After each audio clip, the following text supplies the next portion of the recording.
Right. Before we begin then,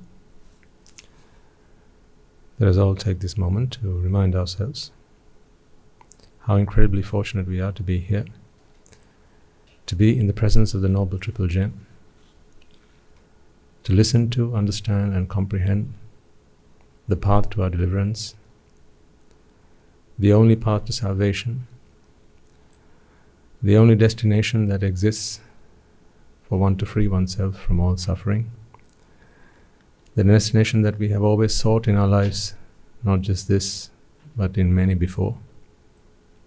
Down to pure merits we have been fortunate enough to come across, reminding ourselves of this great encounter, our good fortune, as well as being grateful to our forefathers who have carried on this Dhamma, its lineage, right down through to us, and have made it available today to assimilate, understand and comprehend. Let us renew our oath, our pledge to ourselves that we are here for one reason and one reason alone, to free ourselves from suffering and to help others do so along the way. As we do so, let us also remind ourselves the infinite mercy, infinite compassion, loving kindness of the Supremely Enlightened One, the Magnificent One, the Fully Awakened One, the Blessed One. He is our teacher, our master, our guide, our Father.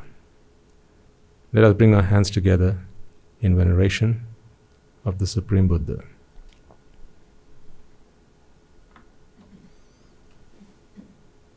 Namo tassa bhagavato arahato samma sambuddhassa. Namo tassa bhagavato arahato samma sambuddhassa. Namo tassa bhagavato arahato samma sambuddhassa. Every day I find a myriad of reasons to be grateful for what I am today and for what I have today.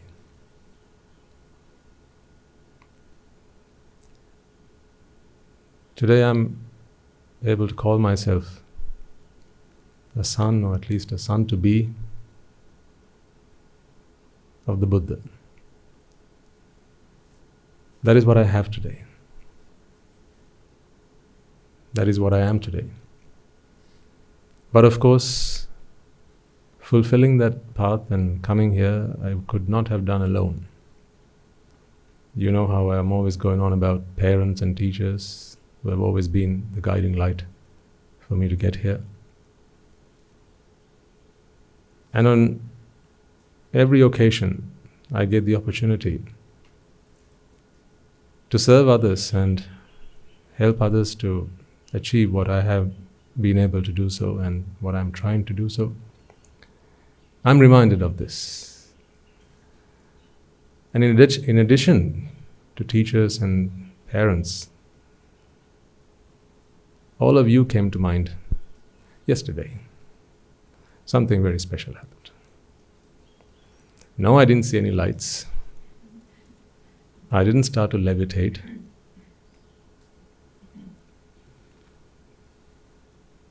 No light rays emanating from my body, nothing of that sort. Just a very humbling experience. So before I mention that, I have an announcement to make. You know, we started this, the way we get together here, long time ago at Sri Lankans. That's where it all started. And to this day I'm very grateful to the Most Venerable Sir, who accommodated us and gave us all the opportunity to listen to the Dhamma and actually to help us take the Dhamma to areas, to cities where without a convenient location it would probably have been quite a struggle. To this day, you know the trek that you have to make to get here from Colombo, and if you live in and around the area. So that was a fantastic opportunity for us to do our service, take the Dhamma, take the truth to many more people. And I think some of you are here today because of that. And then of course, COVID came. And then all of that had to stop. So we had to confine ourselves to the monastery. And you remember there was once a time when we had these sermons on Sundays. But then again we realized that that was still going to be an extra journey for you all, wasn't it? You had to arrange separate transport to get here and so on. But of course you used to come on Saturday also, and then you started coming on Wednesday also. You kept coming until you became a pain in the neck for us. I think there was a point where there used to be Wednesdays, Saturdays, Sundays, and then if you had an extra Poya day in the week, you were here more than you were at home. We were beginning to wonder if you should start chasing people away. Go back.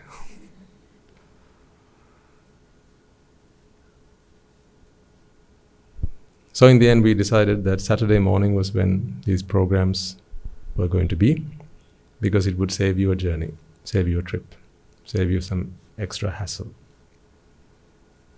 So time has moved on, and people have been doing merits, apparently. Whose merits? And so we feel that it is time to do something about that. So the thought occurred to us that there are only a few of you who actually can make that journey here, particularly because perhaps the program done the second half of the day may only be relevant, perhaps because of language and so on, to a certain or a smaller group of people. But there may be many more out there to whom that part of the day might not be a lot of use right now, because they're struggling with language and so on. And also, the journey means that you have to set aside a whole Sunday, right? A whole Saturday even. There may be people who don't have the time, the luxury of time to set aside that much time in their schedules, because you have a Monday to Friday, right? The rat race that you have to do, the prison that you're in, right? They let you out just for 2 days, don't they? Huh? They let you out of prison for 2 days. So in those 2 days you have lots of other things you need to be doing. Take your children out to the playground, go shopping, go swimming, do some badminton, stretch your legs, get some fresh air, go see your neighbors, go see your relations. And the list goes on and on and on. Or get your car serviced, and all that. Yeah, so I know what it feels like. Been there, done that, and bought the t-shirt. And then I sold it. And then apparently you bought it. So the thought occurred to us that perhaps we can be doing more than what we are doing right now, to take the Dhamma to those who are still struggling to make that journey here for whatever reason. So with my teacher's permission and his good advice and guidance, we have decided to do a program on Sunday morning in Colombo. So this will continue as is on Saturday mornings, but we will have a separate program on Sunday morning in the Colombo region so that it is much more convenient, I hope and believe, for a lot of people who live in the urban areas to come along. Because I know there is a growing population of individuals who seek liberation, who seek salvation, and who are beginning to understand that, just the daily churn is not really bringing them what they want. More money is not giving them the answers. More opportunities is not giving them the answer. Bigger houses, bigger land, traveling abroad is not giving them the answers, but they just keep on doing it, hoping, just keeping on hoping that it will happen someday, one day. But then, age catches up, and people are aging, getting closer to the inevitable day, and then they begin to realize, oops, time has just flown by and nothing has really happened. It's all been a lot of work, but not really much gain. So I feel that we can't wait until they begin to realize all that, because then it's going to be too late for them. So there is something we can do to play it in advance. And that is when this idea occurred to us. And so from the 4th of June, which is when we have planned for the first program, which will be the day right after Poson Poe. So Poson Poe falls on a Saturday this time, and then the day right after, the new program will start. And all of us have been very fortunate enough to find a decent venue, which will be accessible to all, I believe, because it's right in the heart of Rajagiriya. Convenient access for most of you. And actually, you are all right, you come here.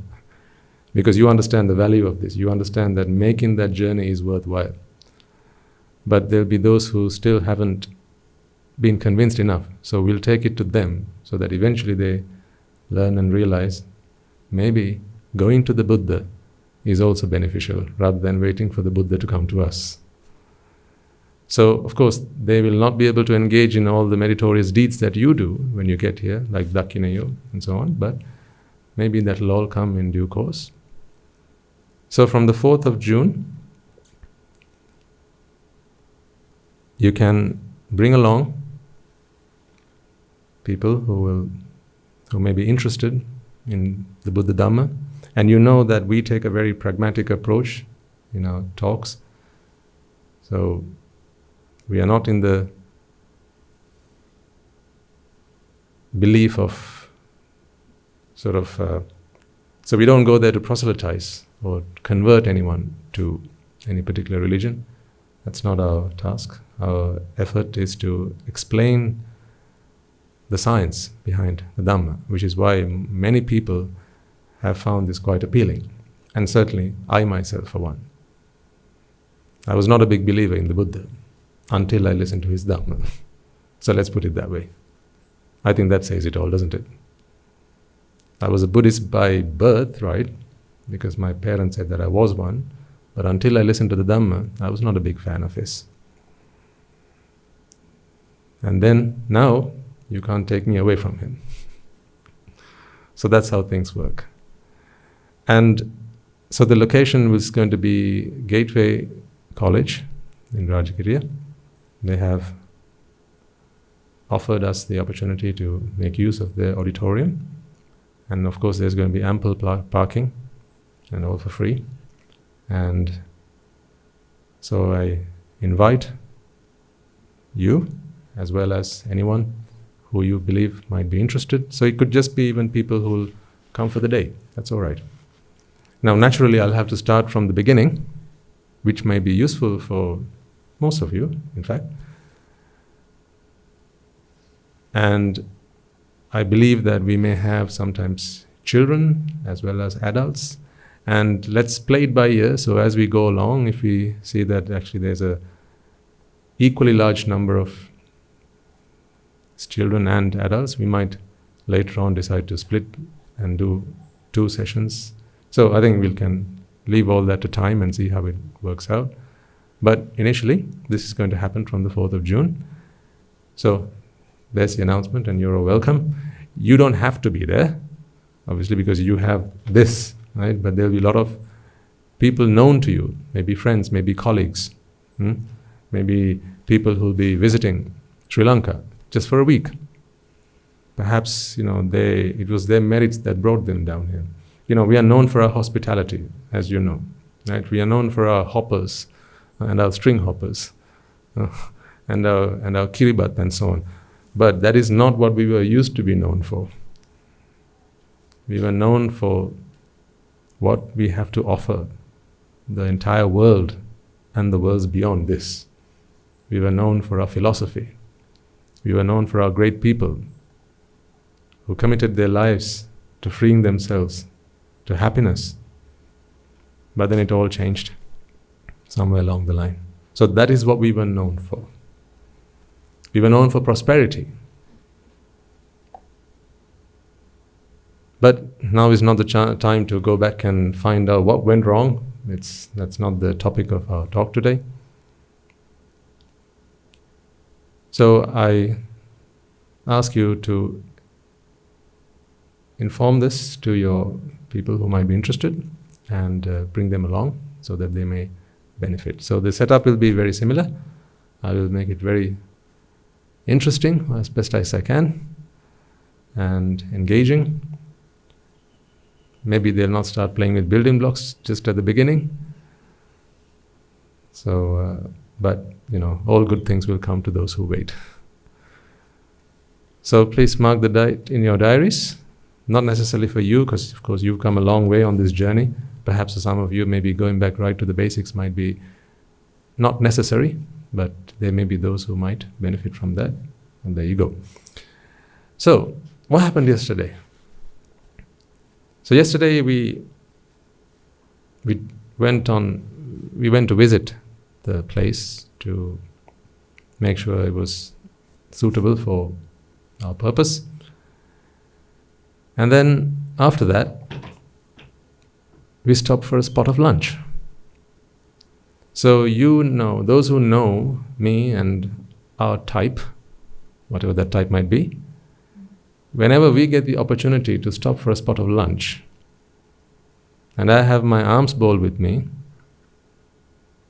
you know where that ends. So it happened to be that we ended up in Obesekarapura.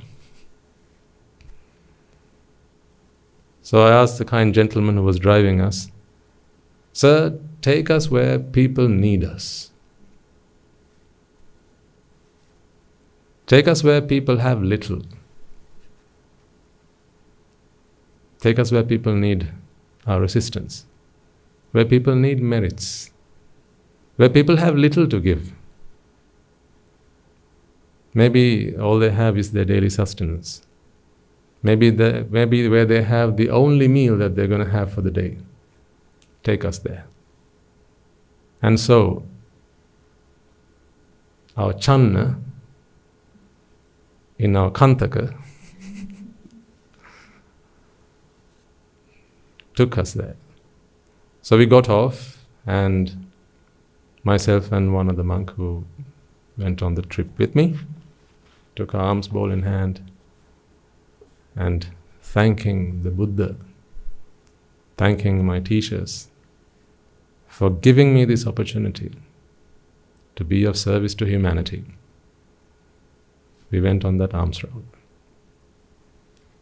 And on that occasion, I was reminded of all of you. How you have all made that part of my life an optional item. I love doing that because it helps me to be of service to many people. But of course, all of you who visit us, who look after the Mahasangha, who work hard to ensure that the Mahasangha is able to focus on their practice, you make that an optional item in our lives. When we come down for alms, like we'll be doing later on today and every other day, I've never been in any doubt as to whether I will have anything for lunch today. because you don't allow me to experience that. When I take my alms bowl in the afternoon, when you remind us that it's time, then as we come down and walk towards the Dhamma hall, I've never been in any doubt. Will I today? How far will I have to go today? Never. Ever since I ordained, except for one or two occasions where we went on alms round, I've never been in that situation. So you have deprived me of that privilege that our forefathers experienced. I was reminded of the great elder Mahakassapa, who went looking for poor people, beggars, people who had very little. And it made me very happy that I could, at least in going on an alms round, follow in his footsteps. Maybe not match him in his greatness, but at least go on an alms round. So we went along those narrow paths, a lot of shanty homes there. If any of you ventured that way, you will know what I mean. There were a few people who looked Buddhists, but I think the majority of them were Muslims, and at least that's what I saw. I was only looking at the ground, but a lot of them were there. And then, I mean, I always tell you, right, to me, there are no Muslims and Christians and Buddhists and Hindus. There are just minds that need merit so that they can go on to achieve salvation. That's all. So the first few homes that we went to, there wasn't anyone there. And then we turned round to make a turn and go down another alleyway, and then we stopped at one home where we could hear some children playing around inside. And so this is the first home that offered us anything. 2 or 3 women were inside, and there was one gentleman, and so some really young children. And so they saw the Swamin Wahanse. I don't think they'd ever seen one before, certainly not in that way. And so he called his mother, and the mother came out, and the first thing she said was, Swamin Wahanse, we are really sorry, but we don't have anything to offer you today. And then these little children, you know what they did?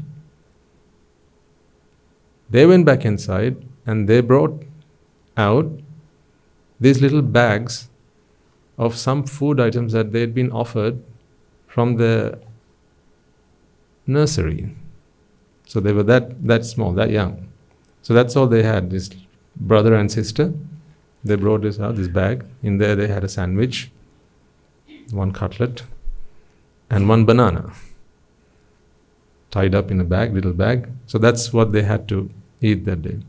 So the mother was quite happy that they'd done that. And she said, Aththa, let's offer this to Swamin Wahanse. So I said, Madam, how about we let the child do it? So she complied. The children took the bags, they came forward, and you should have seen the little one. He walked up to the Swamin Wahanse, and as the Swamin Wahanse opened the lid of the alms bowl and held it to the child, he opens the bag, takes the sandwich, looks at the sandwich, looks at the alms bowl, looks at the mother, and then the Swamin Wahanse, and then back at the sandwich. And then he places the sandwich in the alms bowl. I'm telling you what happened, you can imagine what's going on in this child's mind. Then the sister, she goes to the Swamin Wahanse behind me and does similar, but I'm looking at this child, so don't know what's going on behind me. Then again, in went the hand again to the bag, and out came the cutlet. Tiny little things. You know all about them, right? Tiny little things. So again, one look at the cutlet and the alms bowl, the mother, And the Swami Nwanse, back at the cutlet. I don't know whether the child felt that he had no choice, or he was really wondering what struck me today, what the hell is going on? Do I, don't I, do I, don't I? But in the end, again, the cutlet went into the alms bowl. And the banana followed soon after. So whatever they had to eat that day, that must have been their lunch, and I'm sure about that. Poor people, they don't have much. That was offered to the Swami Nwanse and the Swami Nwanse behind. So both children, both this tall, boy and girl, that was the first offering that we received on that alms round. So we transferred merits to them as briefly as we can while we are on an alms round, and then we carried on. So then we went walking, and in some homes people were far too busy to notice. In other homes people were quarreling, and we thought best we proceed. Maybe today's not the day, maybe another time. You can imagine, right? You just imagine the situation, the environment, right? And then another home, there were some people, they said, Swami Nwanse, we haven't finished cooking yet. We are sorry, we didn't expect this. An overwhelming number of people brought some money, because that has become a norm now, apparently. So a lot of them brought some money. And of course, to which I said, sorry, please kindly offer anything that we might consume for lunch, for the dhanya. And some had things they could offer, others didn't. There were several homes where people came out and said, Swami Nwanse, we don't have lunch today. As in, they actually don't have lunch. So they maybe have only 1 or 2 meals that day. So they stay hungry. They're used to it. Maybe a cup of tea is all they have. Some homes they had, when they said they had nothing, we said, might you have some sugar? Just a teaspoon of sugar perhaps? So they went and brought that, and they will again, just like as the child did, where we first stopped. Here, grown-up men with a bag of sugar in their hand and a spoon, looks at the sugar, looks at the alms bowl. You want me to put this in that? Because of course there was some rice in there at that point, the sandwich and the banana and the cutlet, and one gentleman had offered some yogurt. So this in that? I said, go ahead. So perhaps reluctantly, but quite happily, they made that offering as well. And something also nice happened. So there was, as we continued, we almost got lost. If you've ever been that way, make sure you take your GPS with you. Because there are so many very narrow alleyways, right? And I was surprised that there were so many homes in such a small area. Just live very small shanties. And I think in this space that we have here, they could probably fit like at least 6 or 7 homes. That was the size of their dwellings. They live very rough, and that is exactly why I wanted to go there. So there was this one man who looked a bit shabby on the outside. It was his appearance. Excuse me. And I realized that he was disabled as well. But not in a wheelchair, but he had some form of disability about him. And he had nothing to offer. But you know what he did? He escorted us right from where he found us till the end of the alms round, and he was like the town crier. Swami Nwanses are here, Swami Nwanses are here. Bring out and offer what you have. And he goes knocking from door to door. Swami Nwanses are here, Swami Nwanses are here. And said, this is real Swami Nwanses. I was beginning to get worried slightly. I said, shh. So he didn't have anything to offer, but he had everything to offer. In fact, he might have been the reason why after about 15 or 16 homes, our alms bowls were up to the top, full. So he paved the way for many, many people to earn a tremendous amount of merits, although he had nothing to offer. And you could see, you should have seen the smile on his face. His face wasn't big enough to contain that smile and the love that he had on him. He was, climbing over walls, just informing people. If they wouldn't open the doors because he knocked, they would climb over the wall. So you can imagine, he was a bit eccentric, but he really wanted to make sure that, people got the chance to do that. And sometimes, of course, people were preparing, getting their money out. They said, no, these Swaminathanas, they don't take money. Go away, don't bring money here. Bring some food, and so on. Some people are saying, but we've already eaten. It's all right, bring whatever you have. So he went that extra mile, literally. He went the extra mile with us and gave everyone the chance to engage in that meritorious deed. So, I at that moment realized, if you'd been there to witness that, I was sure, you would be over the moon. Just what you have been able to build here, what you have been able to make here. You've made me. You helped me become who I am today, in whatever way you can. You came here for the sermons, which made me do the sermons. You asked the questions, which made me come up with the answers, which made me go to my teacher and find out those answers. You came here asking for help, which made me have to give that help. So in doing that, I developed myself. I went from success to success on this spiritual journey. And you kept me healthy, so I'm fit enough to go on an alms round. You've given me this robe and the alms bowl. So there was an Anagarika Mahat there with me, and I was thinking to myself, if he went and asked for anything, probably would have gotten not more than a frown and said, go away, we don't have anything for you. But the very fact that I had a robe on me and an alms round gifted to me by the Buddha was a license for me to go out and beg, so that people could offer whatever little they had. Because I was reminded of Anuruddha Thero, and how that offering of one spoonful of rice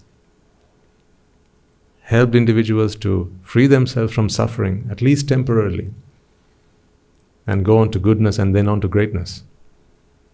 So, that's why I said yesterday reminded me of all of you, because although I was there physically in person, we were all there in heart and mind. That was all of us there. We were able to do that to many people there, from young children to adults, people who had very little, people who lived a very rough life, and for people who might have thought, as they did on one occasion, someone came and offered something, I think a few biscuits, and then it looked like there were no more homes from there on, because those streets were so narrow. You couldn't imagine that, that leads you anywhere. So I said, there aren't any more homes this way, right, sir?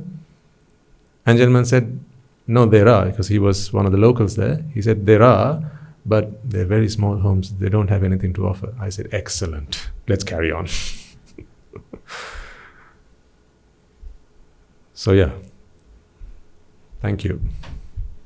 Thank you for making me who I am today. As my teachers and my parents have done, you have also all been there to give us the strength and the courage and everything. And of course, I remind myself, seldom do I have to walk down an alleyway wondering what might happen. Will I get enough today? Will someone attack me? Because every other day, all I have to do is pick my alms bowl up, and there's never a shadow of a doubt that lunch will be waiting. Because you have stolen from me that privilege of being unsure of whether any lunch would be available today. So thank you for that as well. And when I returned, I went and spoke to Guru Handru. And I said, Guru Handru, thank you so much for giving me the opportunity to do that. And then he asked me what were the highlights. So I briefly explained to him what I've just shared with you. And then I said, Guru Handru, there was one other thing, which I thought was the best thing. I said, Guru Handru, none of them knew me. Now take what lesson you can from this. None of them knew me. To them, I was not that Swami Nuhanse or this Swami Nuhanse. To them, I was just the Mahasangha. So they didn't treat me with in any special way. No special treatment. No special veneration, no extra bowing, no extra worshipping, nothing like that. To them, I was just a member of the Mahasangha. To them, I reminded of the great elder Sariputta. So I said, Guru Handru, isn't that just wonderful? That people who know little about us earn more merits from us. Isn't that just wonderful?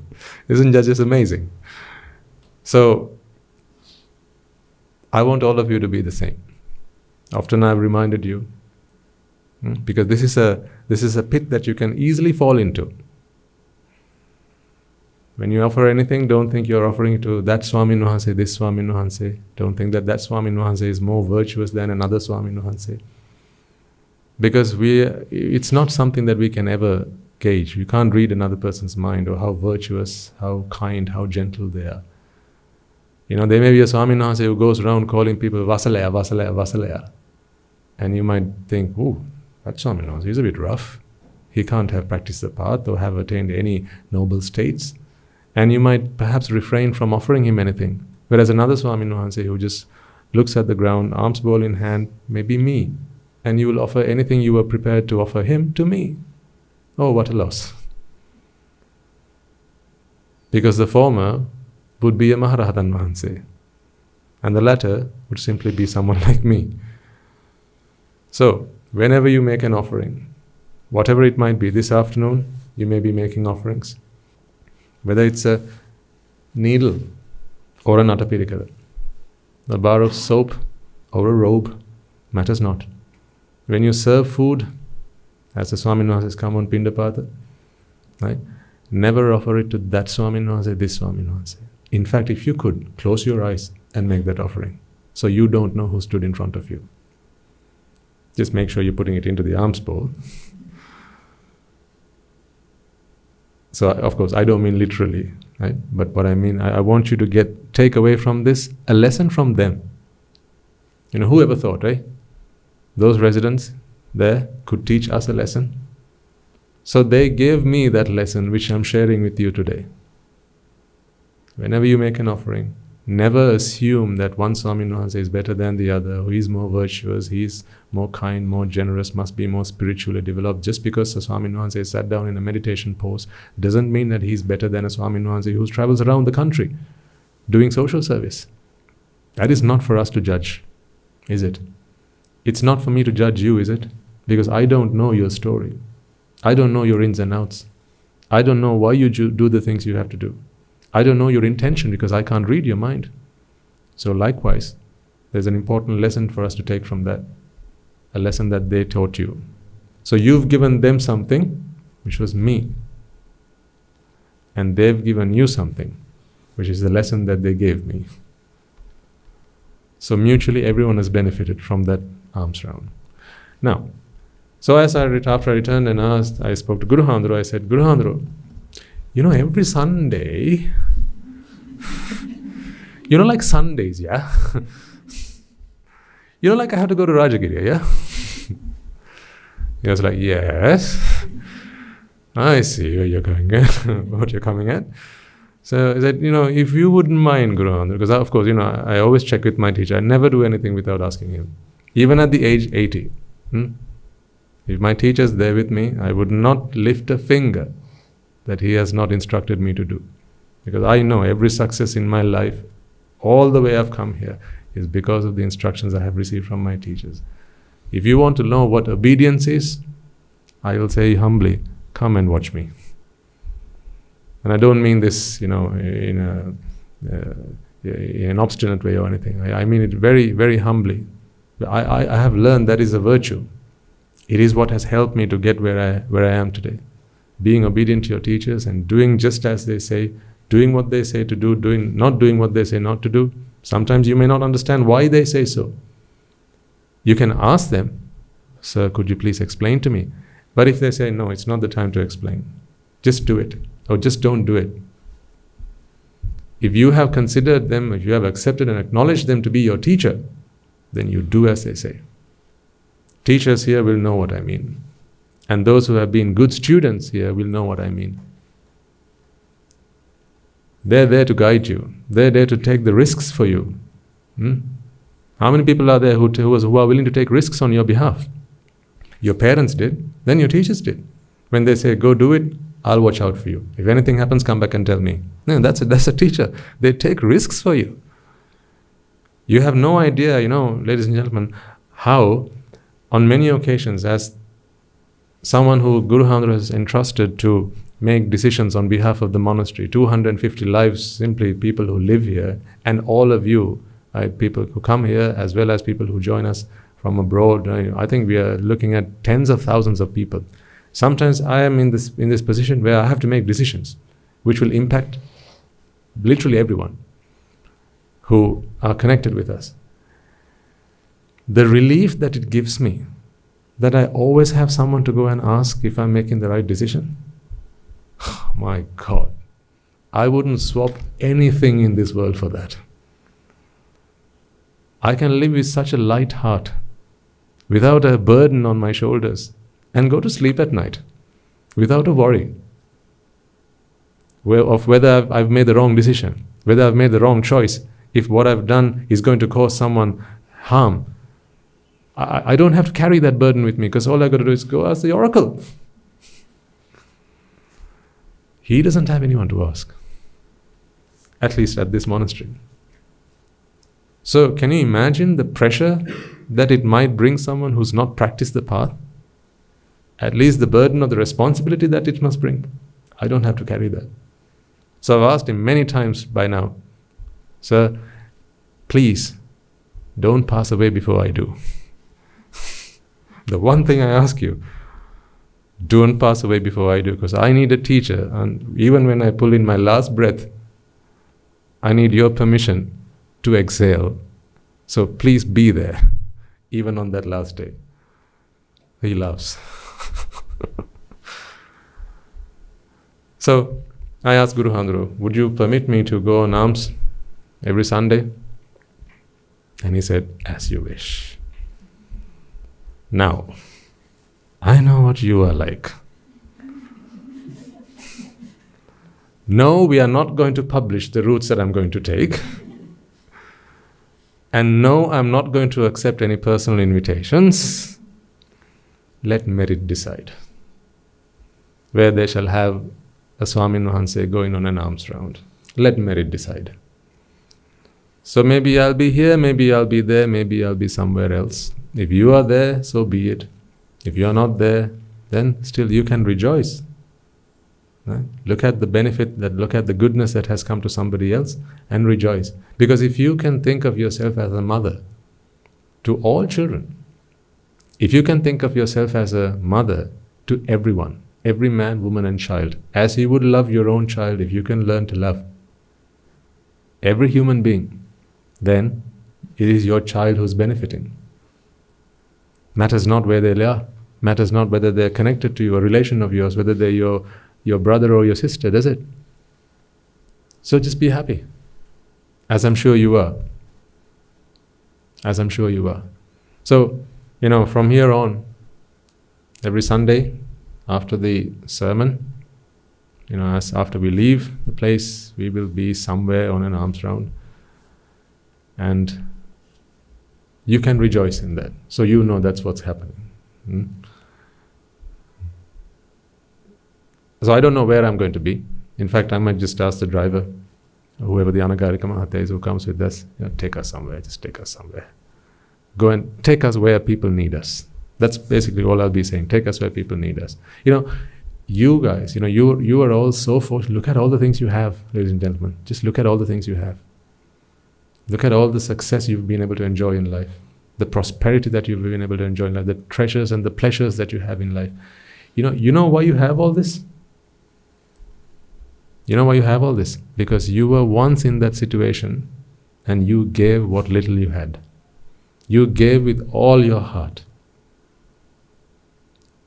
Perhaps you were once there and maybe a Swami Nuhansi, maybe some other cleric, maybe some other member of the clergy, right, came with an alms bowl, maybe a beggar came asking for a bit of food, right? And that is all you had for that day, but you offered it wholeheartedly. That is why you are where you are today. This is all you're making. Just think for a moment about the home that you live in. And now compare that with the home that I went to yesterday. 6 homes can fit in the space that we have here. 6 at least. Can you imagine that? Your house is probably 3, 4, 5, 6 times bigger than this. It is because you gave. That is why you've got today. So, you've given other people the light of wisdom. That is why today you receive the light of wisdom. You guided people. That is why you are guided today. You helped people. That is why you are being helped today. See, anything we have gotten in life is because we've given it away. Simple as. That is a universal truth. And you know this. What you give is what you get. Give and you shall get. So, here, something you can give again. Give them the opportunity to give. How about that? Give them the opportunity to give. That is why when we have, on boy days and every Dakineyo event, remember, I always say, there are individuals who've got the red lanyard, and do try and give them the priority when it comes to engaging merits, because, in fact, they might not know that you are the people who are giving up more than they are. You can give without holding it, because you have come very far in the Dhamma. Today you can give without holding it in your hand, because you know that giving is a mental process. It's an attitude. Today you can be happy just looking at someone engaging in a meritorious deed. You can be happy seeing someone else coming and offer this to the Swami Nuhansi. It doesn't have to be you. Of course, you're beginning to realize that there is no me in the first place. Huh? Then what more to be said about me having to offer it? Nothing of that sort. Goodness happens in this world. Good happens in this world. Let's all rejoice.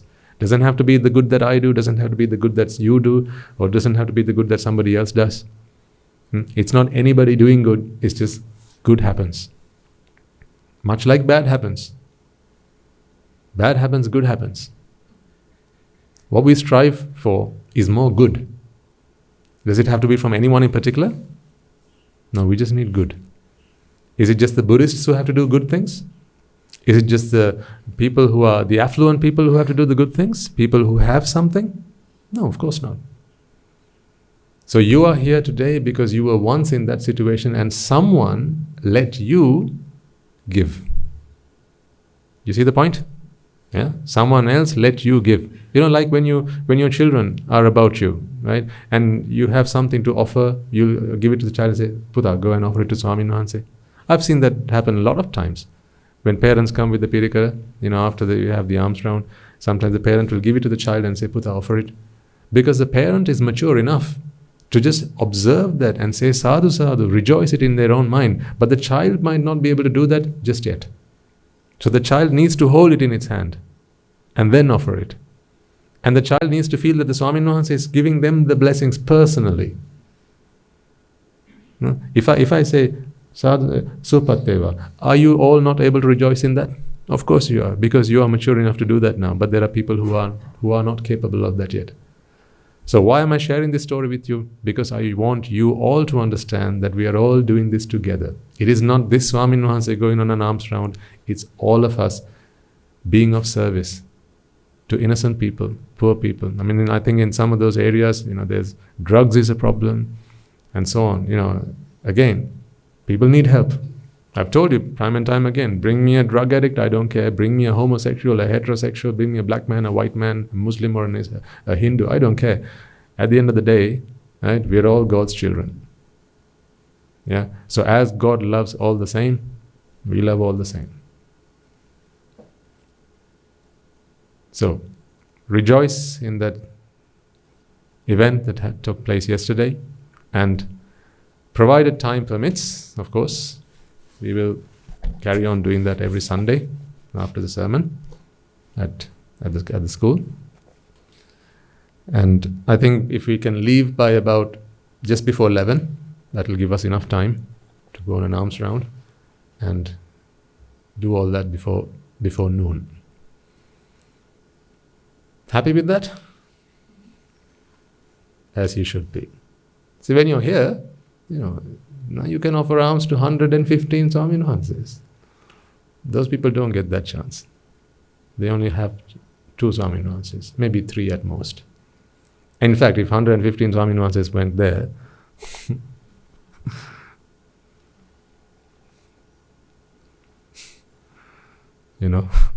they'd have to close the place down. So, I was waiting to come and tell you all about it, about what we all did together as one team. Thank you all for that. Right, onwards and upwards. What did we talk about last week? We will rock you. Was that the week before? I want to make sure that you understand exactly what Nibbana is. Exactly what Nibbana is. Because sometimes I find that some individuals, not necessarily anyone in this room, they struggle for Nibbana. They fight for Nibbana. They want to make Nibbana happen. Nibbana is not something you can make happen. It's not something you can fight or put up a struggle for. It's just something that you just need to let happen. Now, when Guru Hamdul speaks to you, right, when we talk to you in sermons, of course, you see yourselves mostly living a lay life for the time being, perhaps for the time being, Sila Shravikas and so on. People asking for Sila Shravakars also. God, where does he stop? Go home. Get lost. Right. So, with all that going on, we'll often ask you and talk to you and remind you, do this, right, with earnestness, right? Be heedful, right? Get your finger out. Just work on it, work at it, right? Make sure you're working hard and striving for it. I need you to understand exactly what we mean by that. It does not entail. This is a funny thing because it's a paradox really. Nibbana is not something that you can do, but it's not something you can do by not doing anything either. It's like crossing a stream. If you want to get across, you can't just be there doing nothing, because then you will just flow with the stream, and you can't swim upwards either, because you can't go against the gush of water. You can't do that. You have to swim across to get to the other side, if you want to get across the stream. Nibbana is like that. It's like nothing you've done before. That's the thing. That's why this is so different. A different approach, a different strategy, a very different strategy to anything else. Anything else in life, ladies and gentlemen, if ever you wanted it, you knew that if you took action, you would get it, right? You looked for the causes that needed to come together so that you would achieve it. Let's take, for example, if you want to, say, bake a cake, you can find a recipe book for that. You can go find the ingredients for that, right? And then you'll need to add flour, you'll need to add some water, you'll need to add some raisin flour? Raisin what? Agent? Yeah, maybe some yeast. Do you add yeast to cake? Baking powder, thank you. See how much I know about cooking. Thank you. Thanks to you, I've forgotten all that. So you need to find an oven maybe, right? And you have to, if you want to do some icing, you need to go and find the stuff for that, the icing sugar for that, right? Whatever, right? So you need to find these ingredients and you need to bring it in the right order, in the right fashion. You need to bring these ingredients in the right quantities, right? And in the right arrangement. So it almost feels like if baking or making a cake is like that, making Nibbana must be similar. You got to go and find all the right ingredients and bring it together. So people feel that they begin to wonder, what are the right ingredients for Nibbana? Then they go listen to talks, sermons, read newspapers or maybe magazines, whatever, and they think, so I need to do this amount of meditation, I need to do this many Buddha pujas, I need to listen to this many sermons, and I need to give away this much and observe still this many times in the year, and then once all that happens, I will have attained Nibbana. Yes and no at the same time. That's the thing. Nibbana is not something you can go and get. Nibbana is something that happens to you. I always go on about this.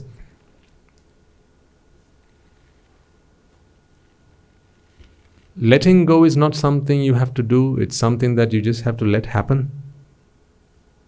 It's not something you can do. You can't let go of anything like that. It's unlike when you got hold of something, right? Letting go is not something that you can do. It's just something you need to let happen. And Nibbana is the same. I really need you all to understand this, because it's not just you. Sometimes Anagarika Mahatyas, right?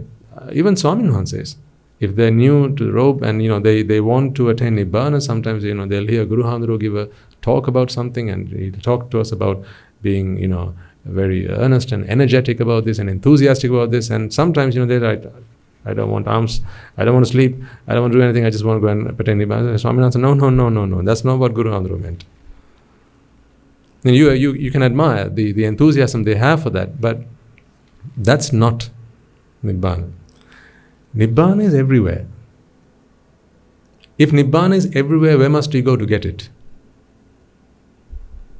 That's the wrong question to ask, isn't it? If there is air everywhere, where must you go to breathe? It's the wrong question to ask. Nibbana is not something you can achieve by doing something. Now don't get this the wrong way. I'm trying to explain to you exactly what I mean. Because you can't do it by not doing anything either. That is why I said it's a paradox. You got to both do and not do at the same time. Here's what you need to do. The Noble Eightfold Path. Then you'll ask me, how do you do it, Swaminas? How do you do the Noble Eightfold Path? Now here's the thing. The Noble Eightfold Path is not something that you do. It's something that happens. It's like if you ask me, Swaminathan, what do I need to do to refrain from false speech? What do I actually need to do to refrain from false speech? Is the answer tell the truth? What do you think? You're asking me a question. What should I do to refrain from false speech? If I tell you, tell the truth as the answer, if I give you, tell the truth as the answer, do you think that's the right answer? No. Because telling the truth is not the same as refraining from false speech. You see? If I told you, don't steal, that doesn't mean give. And that doesn't mean return what you've taken either. If I said, don't kill, that doesn't mean, go and start herding a cattle or something. Rearing cattle. That's not what it means. I just said, don't do something. Means there's no, what do you have to do then? That's not there. See, the Noble Eightfold Path starts with Samma Ditti. Then you have Samma Sankappa. Then you have Samma Vacha, Samma Kammanta, Samma Ajiva, and so on, right? Take Samma Vacha for instance. Musavada Veramani, Parusa Vacha Veramani, Sampapalapa Veramani, Pisuna Vacha Veramani. What is Veramani? Some kind of money? No. Veramani is to refrain, to abstain. Okay? Even when you observe the precepts, right? Today you observe the precepts. The first precept is Panatipata Veramani Sikkhapadang Samadhiyami. There is nothing to do there, really, is there? You can just be sat like that and be evidently observing all precepts. See, if I precepted you right now with the 227 precepts that we have to adhere to as Buddhist monks, high ordained monks, you're doing just fine as you are. Without lifting a finger, you can be observing all of them. In fact, if I precepted you with 100,000 precepts, and if they were all aligned to Nibbana, you could be doing it just as you are, without lifting a finger, because there is nothing to do. What there is what is not to do. I'm highlighting this point and I'm emphasizing this point because I want you to understand why it is so. The Buddha laid down the rules of conduct, the precepts and so on, for one thing and one thing alone. That was for Nibbana. Either directly or indirectly, to pave the path for that. Nibbana is not something you do. That's why in the precepts you are not going to find anything you have to do. Nibbana is what doesn't happen. Right? Hang in there with me, I'll explain to you what I mean by this. Nibbana is what doesn't happen. Therefore, in the precepts, there's all things that don't happen. Panatipata Veramani. I observe the precept to refrain from taking another life. I observe the precept to refrain from stealing. See? I observe the precept to refrain from engaging in sensual misconduct, lying, and so on. So, any person who's new to Buddhism might actually come and ask, all right, fine, I've observed the 5 precepts, now what do I do? It's a fair question, isn't it?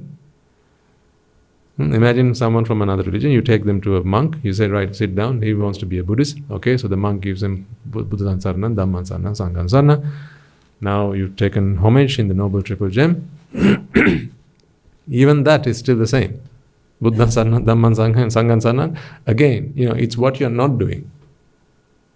And then you come to the precepts. Again, it's what you're not doing. So it will be a fair question to ask, okay, now what do I do? If you've done something, or if you think that you have to do something, you haven't really taken refuge at the end of that. If you're asking the question, what do I have to do now that I've observed the precepts? Do I have to meditate now? No, that's the wrong question to ask. Where does it say, Bhavana karanang gacchami? No.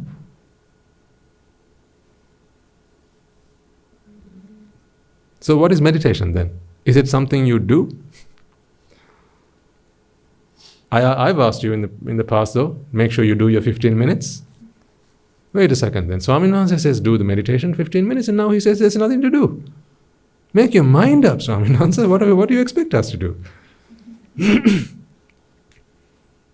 So is meditation something you have to do? At the monastery, excuse me, Guru Andro expects all of us to do at least 40 hours per week. So we have to be in the Valley Malua for at least 40 hours. So again you'll ask the question, see, so there's something you have to do in the Valley Malua. See, we don't have a Valley Malua at home, that's why we can't attain Nibbana. Nice excuse. No. In fact, when you go to the Valley Malua, there is nothing you have to do. See if you can understand what I'm trying to explain to you here. The Valley Malua is hopefully the only place where you're doing nothing. Everywhere else, metaphorically, okay? Everywhere else, if your mind is untrained, then the Valley Malua is perhaps the only place where you're doing nothing. But I'm meditating. Then again you're doing something. Stop. Remember the sound of silence? Nibbana is not something you do. It's what happens when you stop doing something else. Let me explain to you. How is an Arahant born? Just like that. How to make an Arahant? Just like that. Why do I say so? Exactly. The question comes down to, what is an Arahant? If that's where all of you want to be, and if that's where your destination is, that's where you've set your destination, all of you, we'd better understand what an Arahant is. Otherwise, we'll end up becoming someone that's not an Arahant. That's the worst kind. Someone who's not an Arahant but who believes he is one, big problem. One for them and for everybody else. What is an Arahant? An Arahant is just a mind. It's just, this is where an Arahant lives. He doesn't live in a kuti. He doesn't live in a cave. He doesn't live under a tree. He doesn't live in a temple or a monastery. An Arahant lives here. Where? In the mind.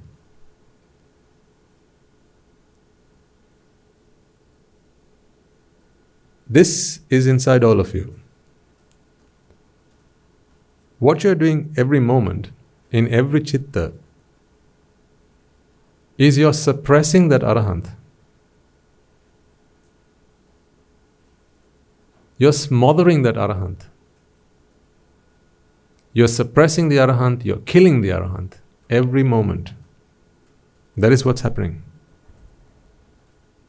Because of something else. That is what we call ignorance. I'm trying to explain this to you because you're all Arahants to begin with.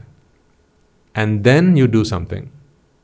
And in the process of doing that, that Arahant is lost. So actually, 8 billion Arahants live in this world. Now what we're talking about, Laksaganang Rahtan 8 billion live in this world. But 8 billion Arahants are murdered. Every second. I'm talking to you about that sad story. How Arahanticide happens. So here's a thought moment of mind. When the eye comes into contact with a sight, this is a Rupa, okay? As much as this is a Rupa. Do you think this is an Arahant? What do you think? Is this an Arahant? No? Why not? It's not? It's not a mind. Yes, I understand why you say that. I argue that this is 20% Arahant. This is 20% Arahant. Why? What is the mind?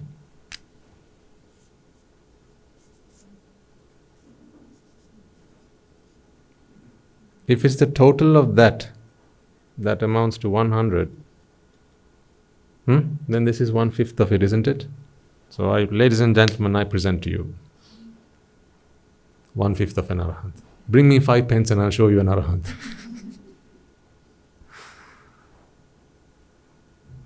But it doesn't work like that. Because you can't have Rupa. Huh? An Arahant lives in the mind. Do you have a mind? Well, then an Arahant lives with all of you. I'm here to help you surface that Arahant. I am not going to give you an Arahant because an Arahant lives inside all of you. I think that is the best news that we can all have. We're not trying to find something that we don't have. We are trying to find something that we have lost. If you're trying to find something you don't have, you're never going to find it, are you? But if you're only trying to find something you've lost, because it belongs to you, you can find it. It's like rust on an iron. The iron is always there. You just need to do away the rust, and the iron is there. Now this sound very simple, but what I'm trying to explain to you might sound very simple, but in that simplicity, people take it the wrong way. Because we human beings, we are very good at making complex, very simple things. We like confounded things. We like complex things. So we can't settle with simplicity. So I want you to catch yourself out in the event, in case you find yourself trying to complicate Nibbana. It doesn't have to be. You are so full of merits, and I need you to understand that let those merits do what it needs to do. Your being here and you listening to these sermons, 2 or 3 weeks ago, I would have said knowledge put into action is power. So just understanding this is not going to be enough. You need to put it into action. Then you come and you might ask me at the end of this sermon, but Swaminathan, you said that day. Today you are saying there's nothing we need to do. Make your mind up. I'm trying to help you understand that I mean the same thing when I say both things. Knowledge put into action is power, yes. And you have to contemplate on the Dhamma. The Dhamma is the truth. Which one's harder to believe? A lie or the truth? Which one is harder to believe? The truth? No, a lie is harder to believe. Because, is that not why when you lie to someone, you have to make up many more lies to cover that lie? Yeah, one leads to the other, leads to the other, leads to the other. As people say, you've lied once, you've lied 100 times. Yeah? 100 lies you need to cover up one lie. But what about the truth? The truth stands up on its own. You don't have to support the truth. The truth is the truth. You don't need evidence to support the truth. The truth is the truth. So, the Dhamma is the truth. But we have a tendency to overcomplicate things, and we try to do Nibbana. I'm asking you not to do Nibbana. Let Nibbana happen. So what should you do then? What you need to do is be here. Let the Dhamma work its magic, and there'll come a point where you begin to see the world through that lens. And then when you have problems in life, when you're angry, when you feel lustful, when you feel lazy, when you feel you've lost all the energy to do something, when you feel egotistical, when you feel that you are being undermined, or that you are being sat on on a pedestal, right? And you are treated unfairly perhaps, or with more regard than is due. In each of these situations, let the Dhamma work its magic. All I'm asking you to do is contemplate on the truth and don't do anything else. Now see if you can do that. Contemplate on the truth and don't do anything else. The Noble Eightfold Path starts with Samma Ditti, the rest happens. Samma Sankappa happens, you don't have to do it. Nekkhamma Sankappana, Avyapada Sankappana, Avihinsa Sankappana. Okay? These things happen. Why? How does Kama Sankappana happen? These are thoughts based in sensuality. Why do they happen?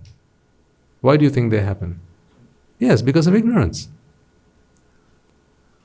When you believe that someone has done something wrong to you, or someone's doing something good to you, like we discussed and talked about the other day, we took that thing that we built, right? And then you attached your personality to it, and you gave it to somebody else. And when they started to pat it, you felt good. When they started to break it apart, you felt bad. You went through that experience, right?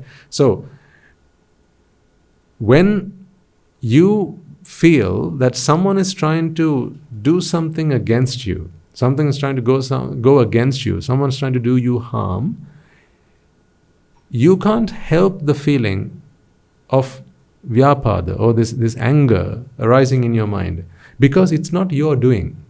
It is something that happens because of your drishti. Your views determine the thoughts that happen in your mind. You can't control that.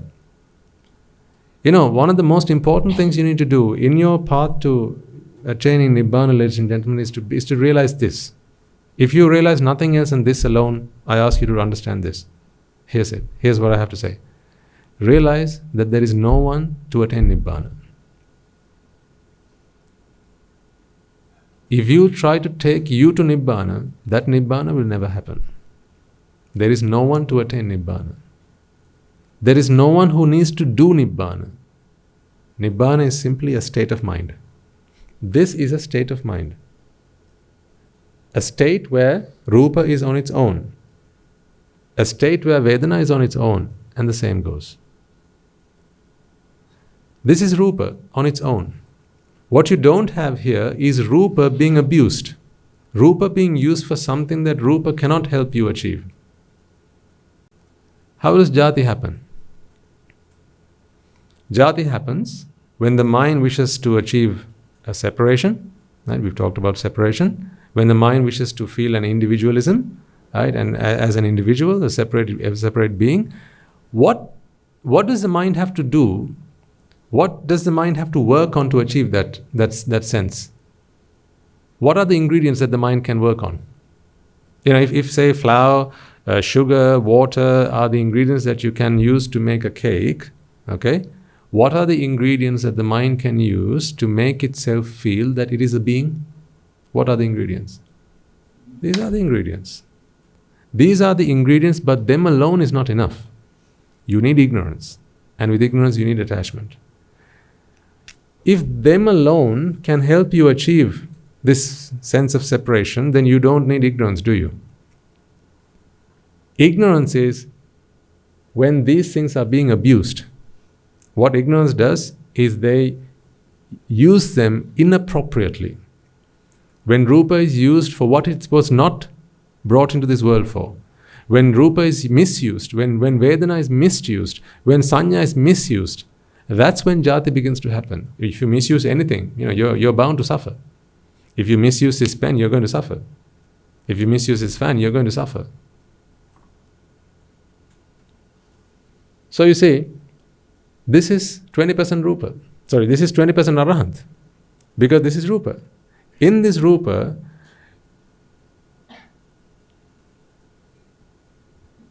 you don't have ignorance.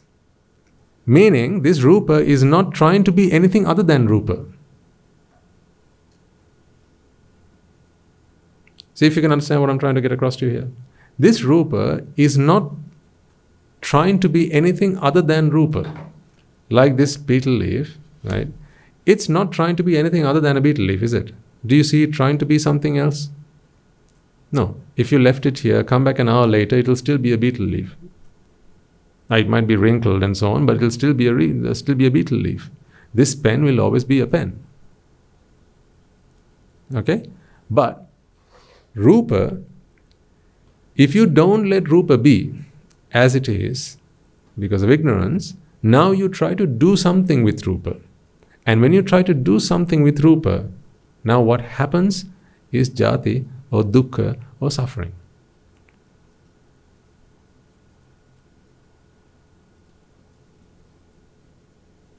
Samma Ditti is the view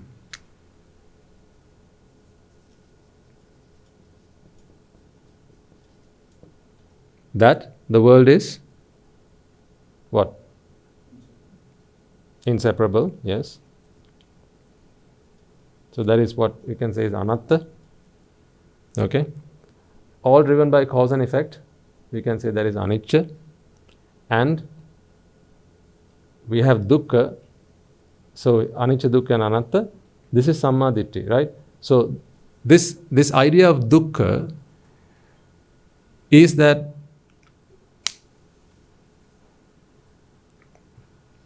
now hang in there, okay? I know this is a bit heavy, but if you hang in there, you'll understand what I'm trying to get across to you here.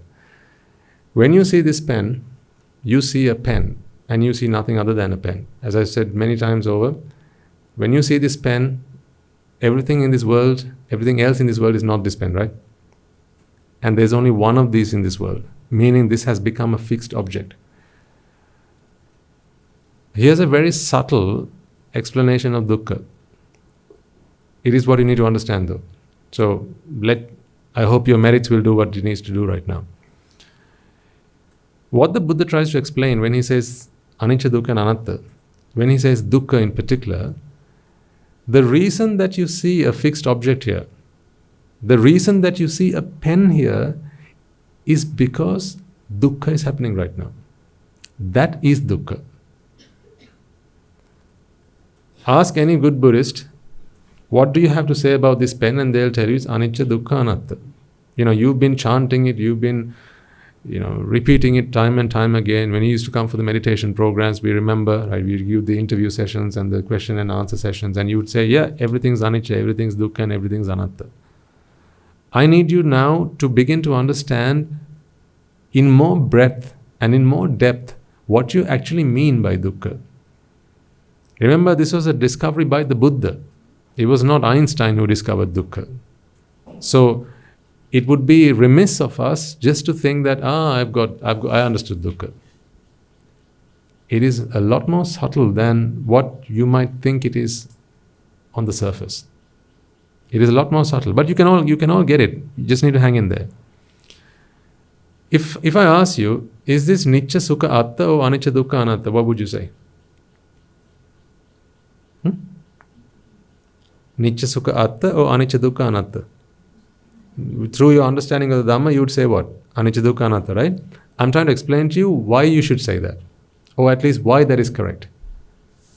Because I think you might understand the Anicca part, you might also understand the Anattha part, but you'll struggle with the Dukkha part. How is this Dukkha? This is a pen. If Dukkha happens in the mind, why would you say that this is Dukkha? If Dukkha is caused by attachment, where is attachment in this? So how is this Dukkha? Here's what I'm trying to explain to you. This is indeed a pen. Now we talked about an arrangement, how we saw the murmurations and the birds, and we discussed how it's simply an arrangement and not a fixed entity. Yeah? But you couldn't help seeing those things that we listed on the board, right? When you watched the video, then you saw an ostrich and a turtle and so on, right? So when you saw those arrangements, you couldn't help thinking that those things that you identified and we listed on the board were actually there. That happened without even thinking about it. You didn't have to force yourself to think in those terms. You actually saw them there. What dukkha is that when you see a fixed entity out there, that is dukkha. The fixedness that you see, I'm inventing words here, I know. The fixedness that you see, that is dukkha. The problem here we have is dukkha has we've always heard this word dukkha previously, right? Like if I said this is mother, you wouldn't believe it, would you? Because you already know what mother is. This is the same problem we have with dukkha.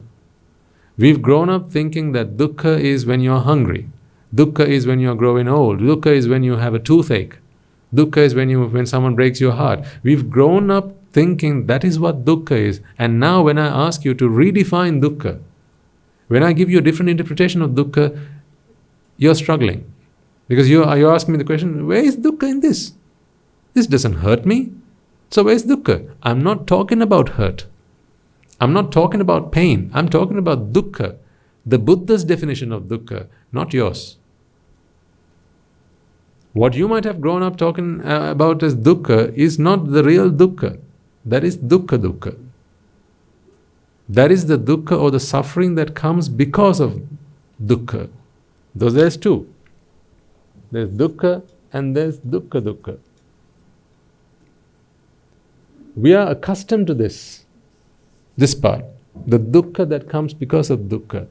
This we only see through insight, an insight that we only get when we listen to the Buddha's teaching. This experience of dukkha, which is all the suffering that you've experienced in life, the loss of a loved one, having to be with people you don't like, right? When money runs out, when time runs out, when fuel runs out, right? When bad things happen to you, when people abuse you, when people shout at you, blame you, scold you, right? All this experience of dukkha that you've had in the past, that is not the dukkha I'm talking about. If so, how would this be dukkha? I mean, to a person who likes this pen, this can't be dukkha then, can it? You could argue, I don't like blue pens, therefore it's dukkha. Well, okay, what about people who like blue pens? That now you that argument doesn't stand. So dukkha is not that. Dukkha is this fixedness that you might think is there in any entity, but it's not. So why does the Buddha talk about dukkha? What he says is, there are no fixed things out there. Okay? Now, I know I'm asking a lot of you right now to try and understand a very abstract idea. So you're thinking, what is he going on about? I understand. Right? Early morning on a Saturday, what the heck is he going on about? Hang in there, trust in your merits, and try and grasp what I'm trying to tell you here. Because this will free you. This will open you up. It'll open up your horizons. But I know this is tough, especially because I'm having to explain this in English. This is not a language that was invented to teach Buddhism. It was a language that was invented to teach sensuality, business, commerce, the world. Not something to teach you how to exist from this world. That's the position we find ourselves in. But hey ho, that's what we got to do right now. You might ask the question, how is this dukkha, Swaminatha? Because there is no pain in this, there's no grief in this, there's no agony in this. How might you call this dukkha? Here's the thing. Buddha knows about you. Buddha knows that when you see a pen, you see a pen. He knows that you don't see an arrangement. So you ask the Buddha, Buddha, what is this? He tells you, it's not a pen, it's dukkha. See if you can understand what I'm trying to say there. Because really what he's trying to say is, there is a physical arrangement here of, let's say, the pure octet, the Suddhastaka. Yeah. So this is an arrangement of the pure octet, fair enough. But we see something more than that, don't we? We see a fixed pen, an entity. This is an individual pen, that is nothing else. That is not the pen that you see. I wish I could just implant this to you. But all I have is language to communicate this to you. I'll keep trying, and you keep trying, okay? I show you this, and you see a pen. So you go and ask the Buddha, Buddha, what is this? Buddha says, this is dukkha. You say it's a pen. This is a very subtle thing. And I never thought I would actually be talking about it right here, right now, but here we are. Now you've opened up. So I have to now explain this to you somehow. Don't worry if you don't get it. Okay? One day you will. You see a pen, but there is no pen here. What there is, because it's you observing it, there is dukkha.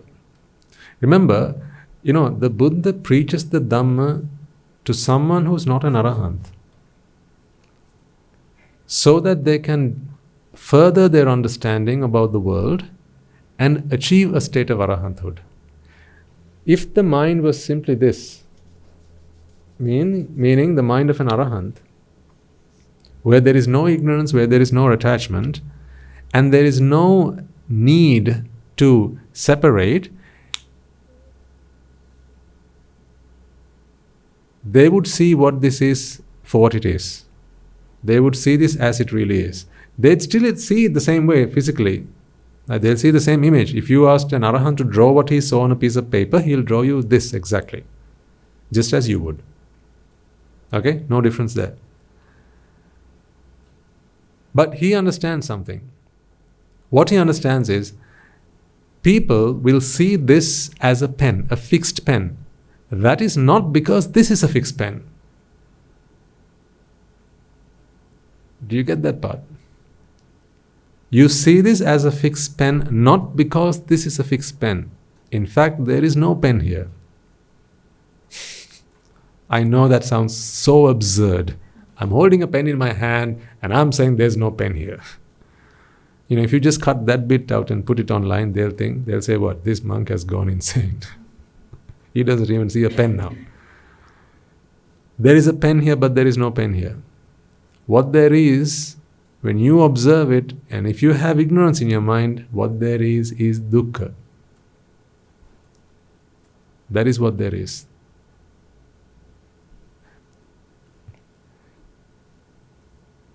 imagine if you had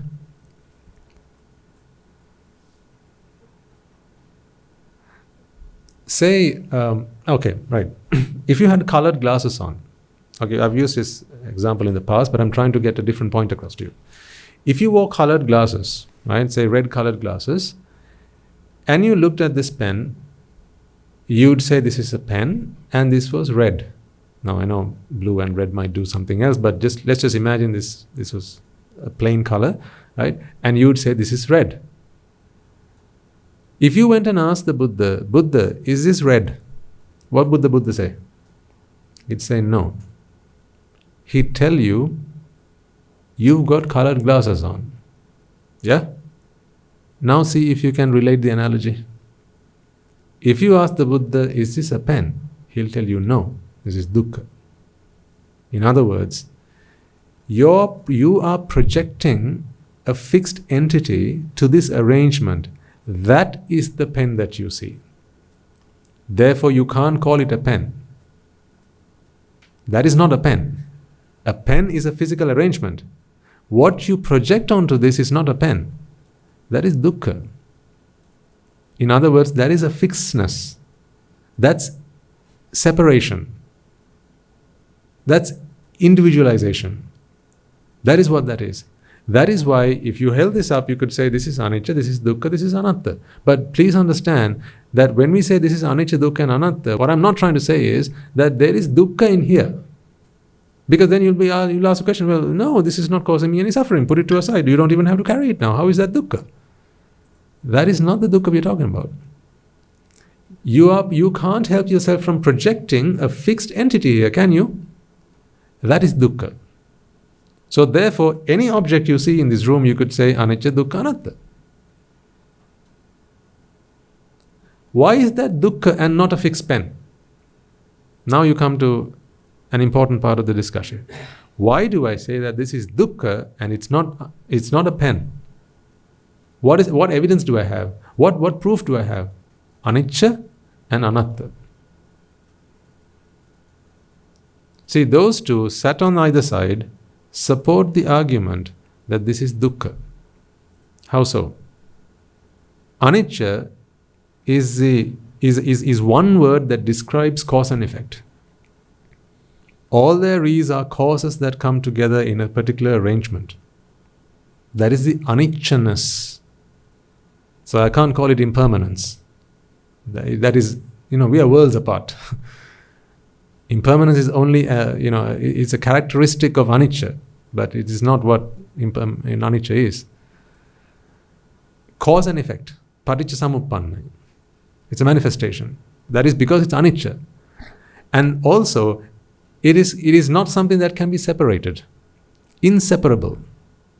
So if something is inseparable, and something is driven by cause and effect, how can this be a pen?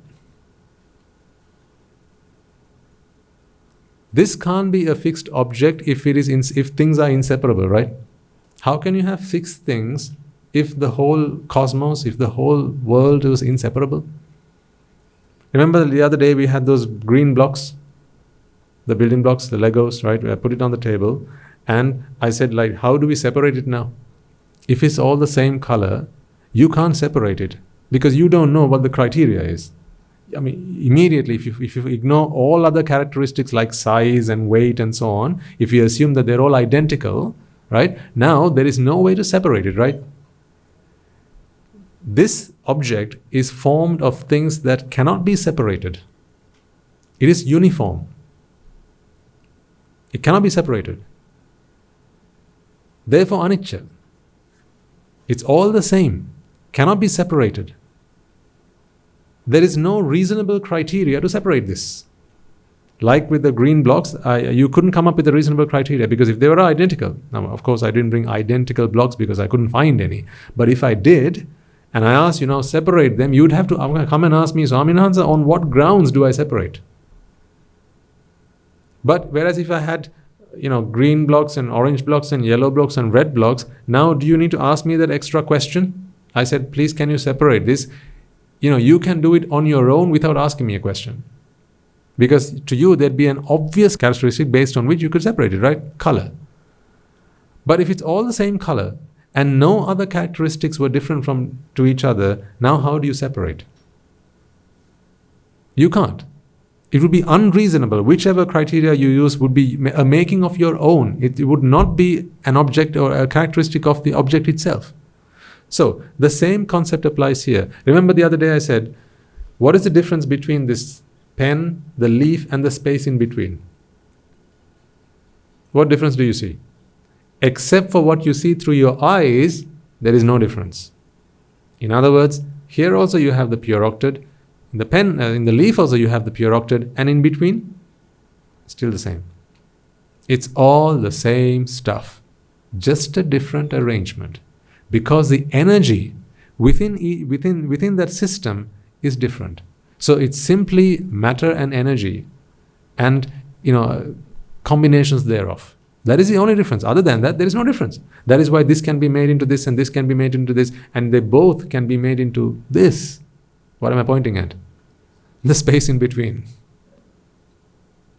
Not you. The space in between. Yeah? That makes sense? Okay. So, Anaththa is the fact that it's all inseparable. If it is inseparable, which it is, how can you say that this is a separate pen? If it's all inseparable, now carefully listen to this and try and come up with an answer. If it's all inseparable, you really wouldn't be able to hold a pen in your hand, would you? Meaning this is not a pen. See, I'm holding it, so it's not a pen then. Do you remember in one of the Sinhala sermons, I'm trying to bring example after example after example, try to get this point across to you. I don't know whether I've opened a Pandora's box, but now I'm struggling to close it. So as it's open, let's just go along with it. Okay. Next week I won't talk about this. How about that? Okay. These are the conversations I have with Swami Nuhanses. For whatever reason, I've opened it up today, and you're there sat in front of me. Okay. Right. Remember the other day in one of the Sinhala sermons, I brought 2 wine glasses. If any of you were there, you were there. If not, then I'll tell you what we did. Into one, I brought some ice, and into the other, I just had some warm water. What did we do afterwards? I took the warm water and poured it into the wine glass, and then held the wine glass up, and the first thing I said was, please don't cut this and put it on the internet. Huh? Because if someone sees a Swami Namaste holding a wine glass in his hand, right, that will be the end of all. Right? Besides the point. Right. So we put the warm water into the ice, and then put them both back, so half of this into that, and then put them on the table. And towards the end of the sermon, I said, now what do you see in both glasses? At the beginning there was ice and there was water, but at the end there was what? Water and water. Then what I asked you to do was, can you kindly take the water that you put into the ice back into the original glass, so that you only have the water that was the ice in that glass, and the water that was in the original glass back into the original glass. And I challenged you to do that, and no one volunteered. Because, why? It's impossible. Because it's all water. Okay? So if it's all water, you can't separate one lot of water from another lot of water. Because it's all water. Now, if all Rupa is Rupa, okay? If all Rupa is Rupa, show me a pen.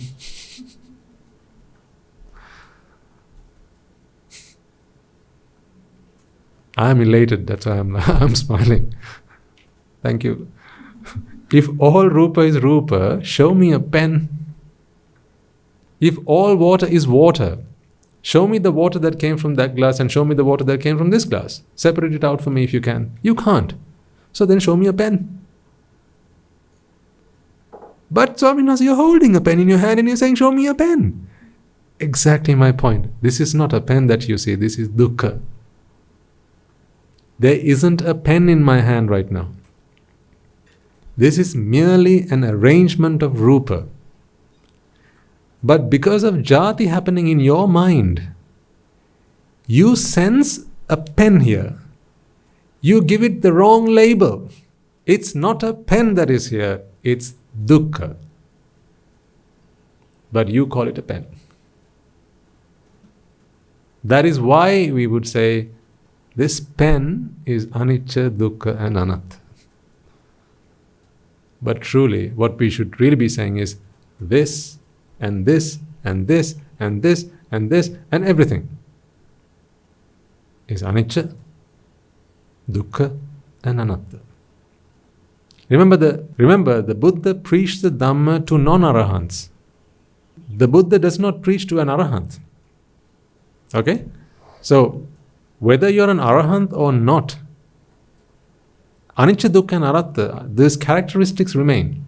So, after you become, otherwise the Buddha wouldn't have preached dukkha after becoming the Buddha, if everything all of a sudden just stops being dukkha after he becomes a Buddha. It's still dukkha. But the thing is this, the Dhamma is medicine to an ailing mind. The Dhamma is the truth to a mind that has accepted falsehood. Although the pen is not real, dukkha is. Because dukkha has causes. Avidya, sankara, vijnana, namarupa, salayatana, passa, vedana, tanha, upadana, bhava, jati. These are the causes which lead to dukkha. Sankittena, panchupadana, kanda, dukkha, he says. Okay? So, when Rupa, Vedana, Sanya, Sankara and Vijnana are bound together as upadana, right? In the formation of this pen, what is it called? Dukkha. See, dukkha has causes. This pen has no causes. You see a pen because of your delusion. You project a pen that does not exist. In a two-dimensional sense, yes, a pen exists, and forever long we will always call this a pen, right? When you're here, as you leave here, we come back the next week, we'll still call this a pen. A pen is a pen is a pen. But in a three-dimensional sense, meaning we break the boundaries of existence and we start to look at the world through a different lens, okay? This is a new paradigm.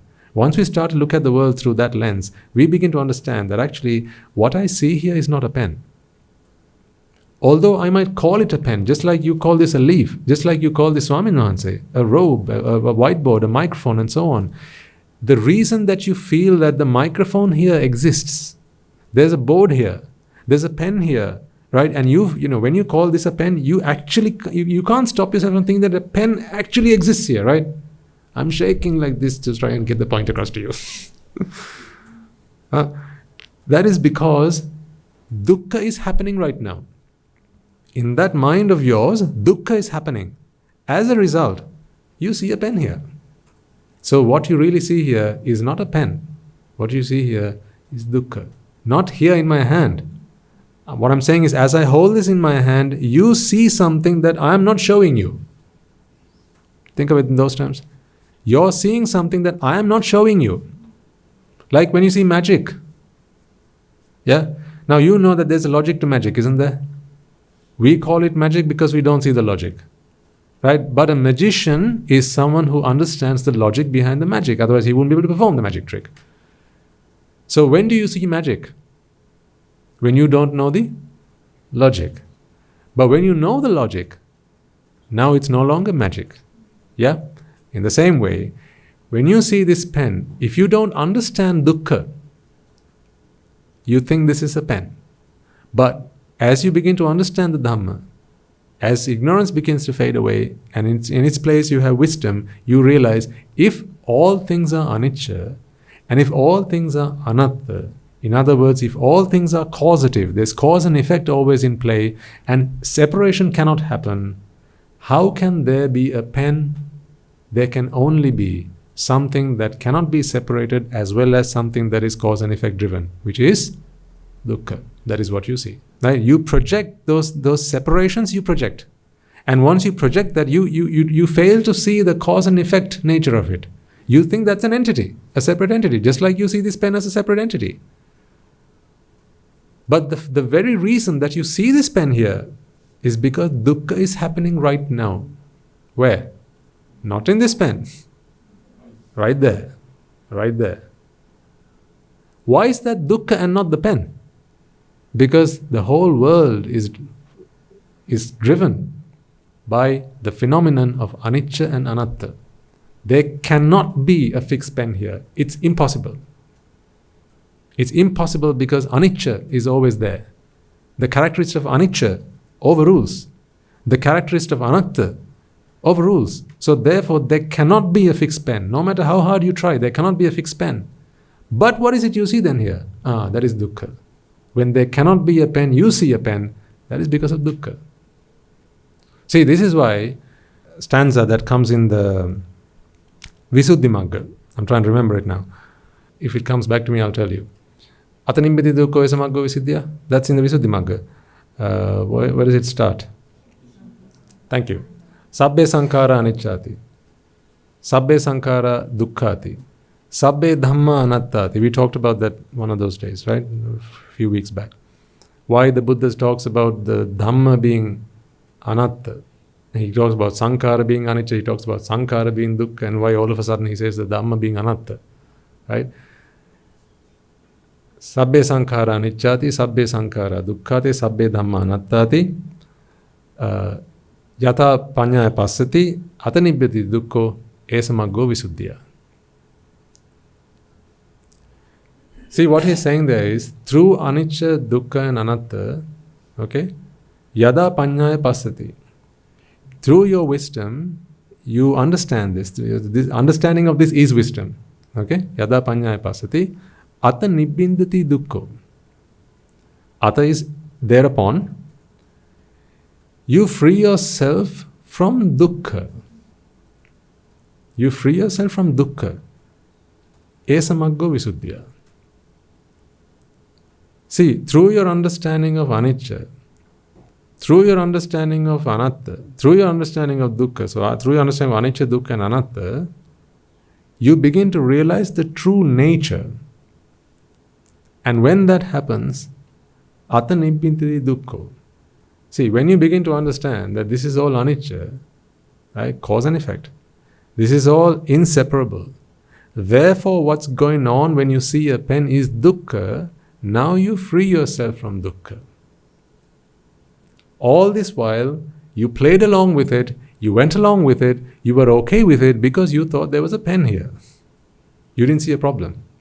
And when there's a pen here, now a pen can break, a pen can be lost, someone can take it from you, it can be destroyed, it can fade away, and all sorts of good things and bad things can happen to what? The pen.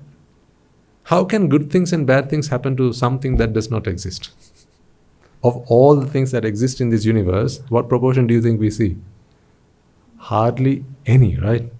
The visible spectrum is just a very tiny spectrum of all the radiation that exists. So UV light, infrared, there are so many things out there we don't see. It matters not whether we physically see it or not. It matters not whether we actually smell it or not. It matters not whether we can taste it or not. Or whether we can feel it or not. That's just, this body's construction is such that of everything there is a very small proportion of that we can sense.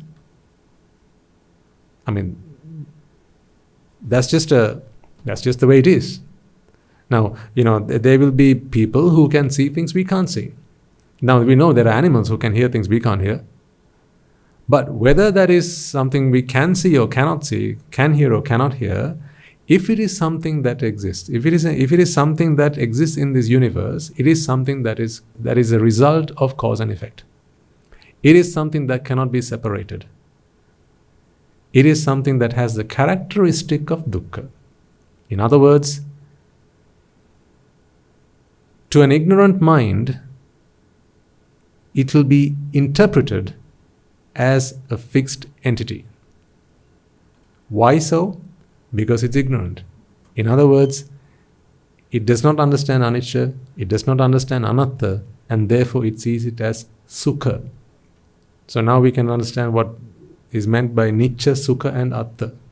Aththa is the ability to separate. Nicca means it is not cause and effect driven, it's just there. It was always there, it will be there, it's here today, right? It just came out of the blue. It was just there, not cause and effect driven. If that is the case, now you see that there is a fixed object there. Because of course, if it was not driven by cause and effect, if there are no causes that brought it together, then of course it must, it has to be a fixed object, right?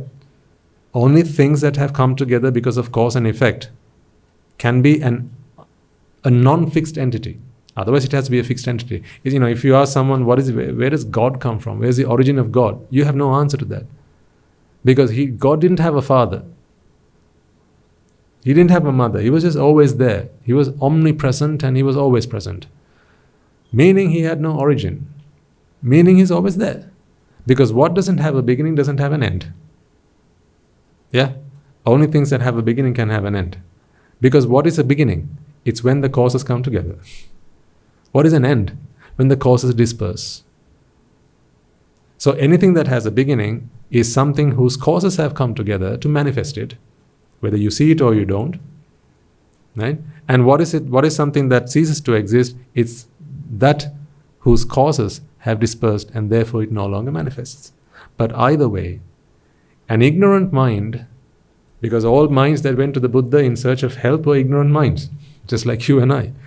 Right? An Arahant didn't go to the Buddha saying, please help me, because he had been helped. He was helped. He was done, dusted, job done. But if you ask the Arahant, is the pen Dukkha, Venerable Sir? He will say, yes, it is Dukkha. Meaning it has the characteristic. It's like wet paint. Like, why do you have a board wet paint on paint? Not because the paint goes around getting on people's bodies, right?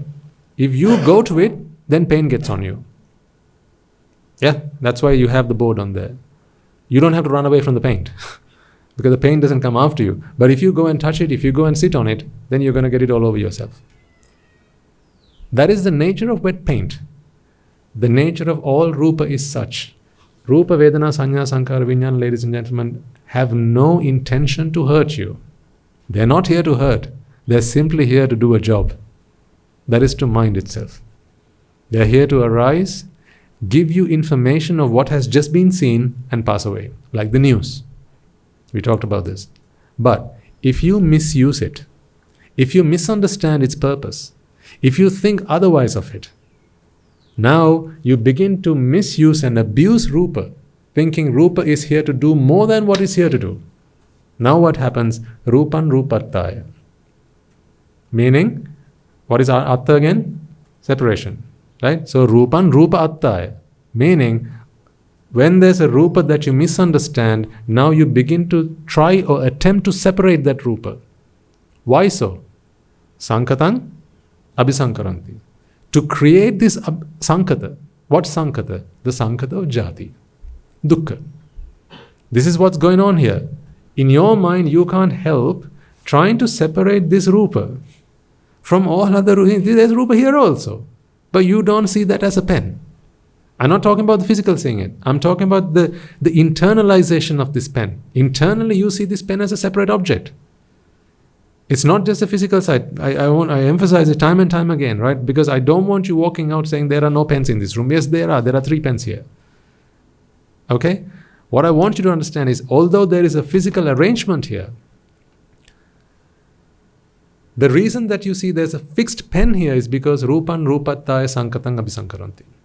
How so? There is Rupa, and in your minds there is ignorance. That ignorance wants the mind to separate something, and the moment I present this to you, this arrangement, this is all I present to you. In fact, I'm also holding this part here, but you don't see me holding it. You only see me holding a pen because this arrangement has to be held up. This arrangement I don't have to hold, but it's still there. What you do in your mind is you separate this arrangement from this arrangement, and also this arrangement, see? These are just arrangements. What you do is you separate them. Internally you separate them because in your mind you seek separation. So this is a good excuse. The change of color, the change of shape. It's a good excuse. It's good. It's play material for you. These are the ingredients that your mind can make use of to separate it. And then what you create in your own mind is a pen. This is the sankata that is a product of abhisankara. This pen does not exist here, but in your mind, it does. That is why when I take this lid and put it on another pen, You tell me that lid belongs on this pen and not that. Because of course, when there is separation, there is belonging. We can only talk about something belonging to something if we talk about separation, right? This is my child, meaning that child is separate from every other child. This is my car, meaning this car is separate from every other car. In other words, it is separate from every other car. That is why it can be my car. It can be somebody else's car. So anything that has a belonging has a separation. Anything that has a separation has a belonging. So now you see, wherever you have attachment to something, wherever you suffer because of something, wherever you feel that a person or an object belongs to you, I need all of you, ladies and gentlemen, to bring your concentration, to bring your attention, to bring your awareness to this understanding. It's not the mind alone that's doing it. Your mind has been hijacked through ignorance. Now finally, what is the best medicine for ignorance? Wisdom. Ignorance is like darkness. As darkness cannot exist where there is light. Once you shun the light, you don't have to do anything else to take away the darkness. In the same way, where there is wisdom, you don't have to do anything else to dispel the darkness, or to dispel ignorance. So whenever you feel this way, whenever you feel grief or anger or frustration or annoyance, right, you will have these problems in your lives. Right? Your loved ones will pass away, ladies and gentlemen. I can't stop that. All I can stop is you suffering because of that. Your mothers will pass away. Your fathers will die. Your husband will pass away. Your brother-in-law will pass away. Your sister will pass away. Your children will pass away. Something, either you will go or they will go. Your material possessions will pass away. They will perish. They may be lost. They may be destroyed. Due to the heat, due to the elements. I can't stop that from happening. But what I can do is I can help you understand the world as it really is. Thereby, with your understanding of Anicca, Dukkha and Anaththa, you begin to understand that all there is simply cause and effect, nothing separated, right? And it's just an arrangement of things as they are in any given moment. If it's simply an arrangement of things in any given moment, who cares what arrangement they take? Who cares what arrangement they take? But it becomes a problem if you fix that arrangement and say, this is the arrangement that I want. Now you separate it. Once you do that, you got a problem. You mold things into shapes, that is what happens. You put them into a mold. This has become, this fits into your mold of a leaf. That is how this Rupa became a leaf to you. It fits in your mold of a leaf.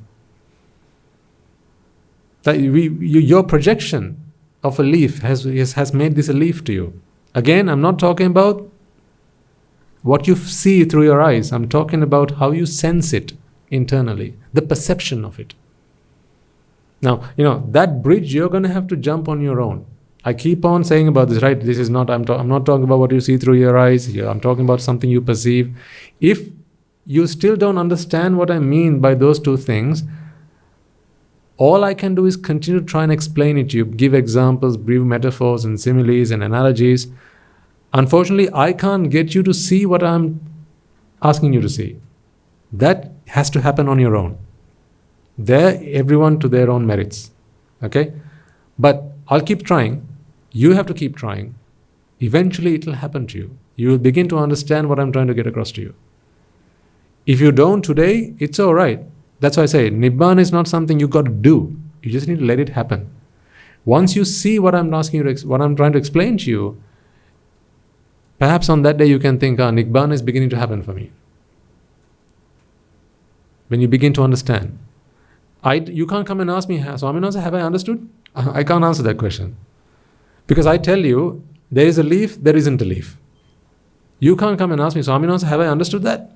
Because you will tell me what I've just said. Swaminatha, there's a leaf, there isn't a leaf. Have I understood? How can I answer? How can I answer that question? All I can try and do is express to you this understanding in the hope that you will realize it. And don't worry, you will. You'll all realize it. Because what a mind can do, another mind can do. There's no Swaminatha here trying to understand this who's got special powers or special privileges or anything like that. There are no lay individuals among you who are trying to understand. After all, at the end of the day, these are all minds trying to do the right thing. Okay? In my case, it was merits that has helped me to come this far. In your case, it's going to be merits because we are all both minds. If 1 + 1 + 1 = 3, here, what does 1 + 1 + 1 equal there? The same thing. Makes no difference. If you were to think that Swami Nahanse can do it because he's a monk, we are not going to be able to do it because we are lay people, again you have separated. The very thing I'm asking you not to do, you're doing and using that now as a rod for your own back. Don't do that. Because there are no lay people among you, there's no monk here. What there is a mind that is either ignorant or that has wisdom. And if there is wisdom, it understands the nature of existence, the truth. If there is ignorance, it doesn't. Simple as. And if it's ignorant, then there is suffering. If there is wisdom, then there is, by that much, a reduction of suffering. So, in hindsight, I don't know whether I should have opened up that topic to talk about today. But I think, when you're a smaller group, usually it's a good time to talk about these things. Because if it's a bigger group, then, it's the resultant of everyone's merit, right? I mean, sometimes if there are, say, young children in the audience, I know if I start talking about this, they're going to be lost. So I have what I say will obviously be driven partly by who's in the audience. Actually, not partly, maybe 75%, at least 50%. The other part will be where I am and where you are. So it's that combination. But I think in a smaller group, when you are, it's easier to talk about these topics. One reason is because I can look at you and I can study whether you have understood what I'm trying to explain to you. Then I can come up with more examples. But if there are 100 people in the audience, now I can't read all your facial expressions. It becomes impossible. So here we go. Next time, bring someone with you. Then we don't have to talk about things like this. All right, it's time. So let's do a merit transfer and bring today's sermon to a close. Let us all take a moment then to transfer the merits that we have all acquired by making offerings to the infinite virtues of the Noble Triple Gem and chanting Pirit, listening to the Dhamma, and engaging in various meritorious deeds today. First and foremost, let us remind ourselves how incredibly fortunate we are to be in receipt of the Lord Buddha's teaching, and with immense gratitude let us transfer these merits to the bhikkhus and bhikkhunis, upasakas and upasikas, who since time immemorial have protected and preserved the sublime teachings of the Buddha and passed it down through the generations of the noble lineage in the form of the Tripitaka, which is thankfully available to us today to study, understand and comprehend the Dhamma.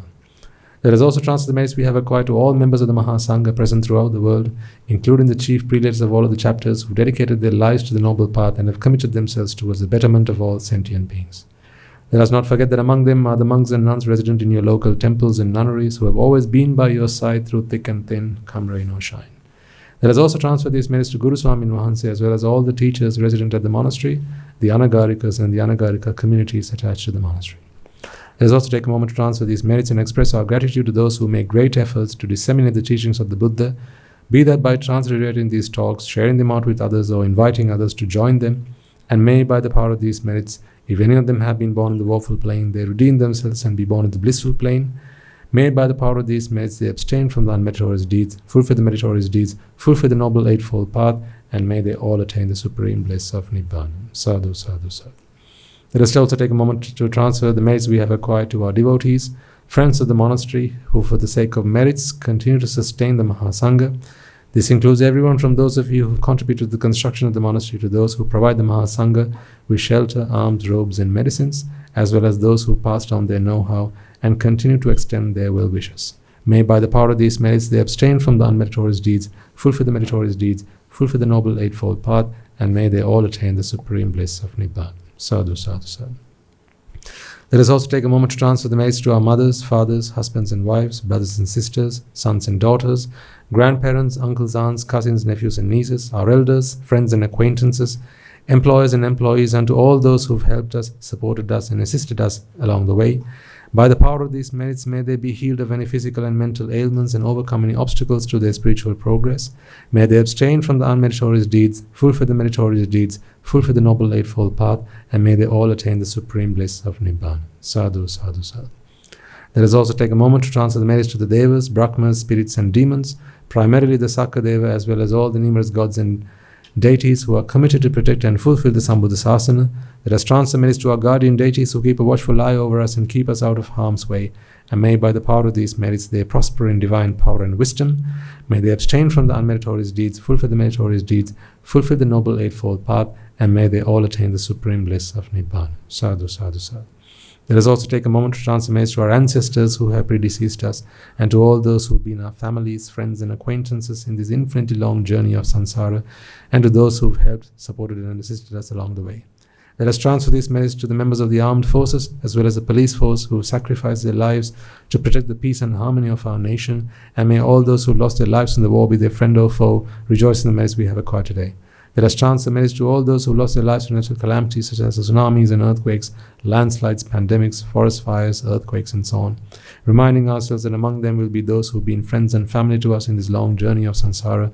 Let us take a moment to transfer these merits to them, and may by the power of these merits, if any of them have been born in the woeful plains, they redeem themselves and be born in the blissful plane.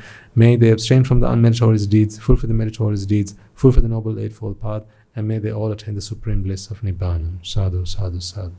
Let us all resolve that may, through the power and blessings of all the merits we have acquired throughout the day, we be able to witness the advent of many hundreds of thousands of Arahants on this blessed land, and finally, by the power of all the merits we have acquired throughout the day, you and I, and everyone who's helped make this program a success, become a Rahatan Vahanse, or Arahat Theranin Vahanse in this very life itself, and in the era of the Gautama Supreme Buddha itself. Sadhu, sadhu, sadhu. May the blessings of the Noble Triple Gem be with you all. And the members of the Mahasangha will now transfer their blessings to you all. Raga ginnem idetnva, dvesha ginnem idetnva, moha ginnem idetnva, Nibbana Parama Sukhayen Sukhita Taravetva,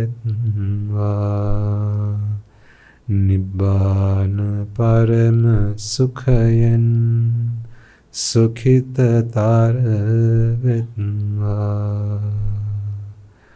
Mamada Siyalu Loka Siyalu Satmayo, Nibbana Parama Sukhayen Sukhita Taravetva, Nibbana Parama Sukhayen Sukhita Taravetva,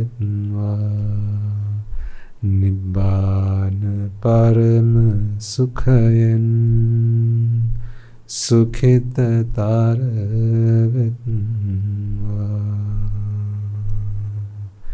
Raga Gini Niveva, Dvesha Gini Niveva, Moha Gini Niveva, Nivan Sapa Labeva, Nivan Sapa Labeva, Nivan Sapa Labeva. Tunruange Suvisi Ananta Mahaguna Belen, Sila Loka Sila Satyoma, Nibbana Paramasukhen Sukha Taravetva. Sadhu, sadhu, sadhu.